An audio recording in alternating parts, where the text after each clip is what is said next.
Well, hello everyone and welcome to another very exciting episode here on the MIgardener channel. I know you all are going to love this one because it's been asked probably at least 100 times, if not more, on all of our container gardening series, specifically our container gardening episode on how to grow asparagus. If you haven't checked out that video, make sure to check it out and pop a like up there. It's a fun one. I love doing them, and we'll be doing a lot more next season. But one of the most common questions we've gotten is how to overwinter perennials. So I wanted to make this known that this is not, I repeat, not going to apply to just asparagus. It's going to apply to strawberries. It's going to apply to blueberry bushes. It's going to apply to, you name it, whatever you want that you're growing that's a perennial in a container. It can be a lot of things. So what I wanted to do was I wanted to outline one of the things when it comes to growing in containers that is important, and that is pot size. If your pot is not large enough, forget about it. Just forget about it. You can still apply this video to your, to your container garden if you have some perennials, but if the pot size is not right, it's just, your chance of success is slim to none. Now, the key here is to wait and make sure the pot is actually full of water. This will make it difficult, but it will also make it possible for you to have success. You want to wait till the soil is cold enough to make the plant go dormant. This has happened. This is why the plant looks dead. It's not dead, it's just dormant. And all the energy is down in the roots. But you want to make sure that you have the soil cold enough to make the plant go dormant, but not warm enough to make, well, not too cold to kill it, but not too warm to bring it out of dormancy. Very, very fine line. And that fine line is right around 32 to, well, I guess 27 to 32 degrees. So you want to make sure that you keep your pot around that temperature. Now you might be wondering, how on earth do I keep my pot between 27 and 32 degrees? Well, you can keep your pot out here and risk it. You can. But in many circumstances, there's no insulation on these pots. There's just not. So you can do one of two things. If you don't want to move this pot, you can surround it with straw. It's a very good option, but I do find that oftentimes during the early spring, too early in fact, it will bring it out of dormancy. So then you have to worry about, when do I pull them off, when do I not? And basically, you're going to have an issue with that. But it's a very reliable method for keeping the pot well insulated. Another one, if you have a pot around this size, is about a 10-gallon pot.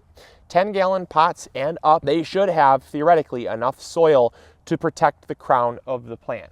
The crown of the plant is down under the soil there. It's going to freeze, it's going to get cold, but basically the insulative barrier of the soil, just if you have a good enough type of soil, it should remain semi, unfrozen. It might freeze almost all the way, but as long as it's, not like -18, that's where you're going to have more success because they just can't take that type of temperature.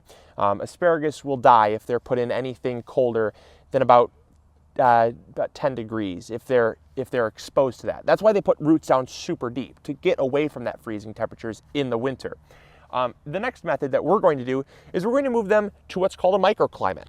Now, microclimate is any place that's kind of it's a smaller climate inside of a climate, is basically, in layman's terms, that's what it is. It's anything that will absorb heat during the day and emit it during the night to keep it warm. For us, it's up on the porch up here. We have a great brick, south-facing brick, and it's going to make sure that the plant will receive all of that warmth during the nighttime. It's going to radiate that out. Now, it might not seem like warm to you, but it will be warm enough to keep the soil in here from dropping down to that really, really cold temperature.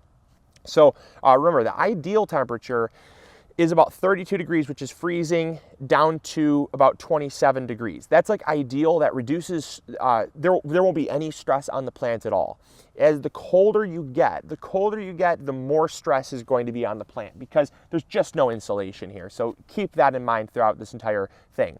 Now, the next thing is obviously the best solution. If you have someone that can help you move this into like an outdoors garage, it can't be a heated garage. Remember, it cannot cannot get above freezing, otherwise it's going to pull these things out of dormancy, and then what are you going to do?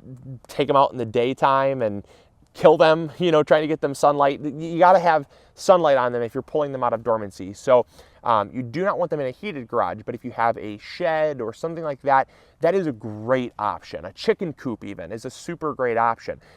Something that's going to have, you know, body heat, like a chicken coop, or something that's going to absorb that heat during the day and just let it out through the night. So again, a shed would be kind of considered a microclimate, but I put that in a different category because more people have microclimates than they have sheds. We don't have one. So I like to just put it in a microclimate, and it works out just fine. And so I know a lot of people ask, can I put leaves around it? It's just, it doesn't cut it. I mean, you can put leaves around it, but you're going to need a pile. I mean, you're going to need a heck of a pile of leaves to keep it insulated enough to really justify doing it. Putting leaves just on the top is not going to cut it, because you're still going to have all throughout the side there, you're going to have cold just attacking it on all angles. So we're going to move it up on the porch there, and we're going to call it a day, and we'll see it in the spring. Wow. I forget how heavy water gets when it's in a 10, 15 gallon pot. All right, into the corner you go. Okay, now I will say it is noticeably warmer here, and in fact, on my freezing cold hands, just by feeling it, it's got to be at least, I'd say 15 degrees warmer, and that's even without the sun beating on it. So this 15 degrees difference at least is going to radiate out through the throughout the night. So there you go. Hopefully you enjoyed. Hopefully you learned something new, and let us know in the comments box below if you've used this method with any success or any of the other ones we've talked about. And also let us know which perennials you plan on overwintering, and I'd love to just hear what you're growing and get others' feedback. So let us know about that, and also make sure to check out our other videos about perennials. We have a couple that I think are very important that I will post a link to in the description box. And as always, hopefully you all are growing big, you're going home. I'll catch you later. See ya. Bye.